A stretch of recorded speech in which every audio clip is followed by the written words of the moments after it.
Allergy কারণ যেটা বললাম যে একটা কোনো জিনিসে বডি যদি অ্যাবনর্মালি রিয়াক্ট করে, এবার সেটা কারণ ওটা একটা বডির টাইপ, ওটা একটা ইননেট রিয়াকশন, মানে সেটাকে কারণ বলতে গেলে ওটা জন্মগত জিনিস।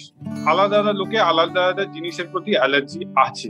সেই অ্যালার্জেন মানে যেই জিনিস অ্যালার্জি আছে সেটাকে আমরা অ্যালার্জেন বলি, সেই অ্যালার্জেনের এক্সপোজার হলে অ্যালার্জিক রিয়াকশন হবে।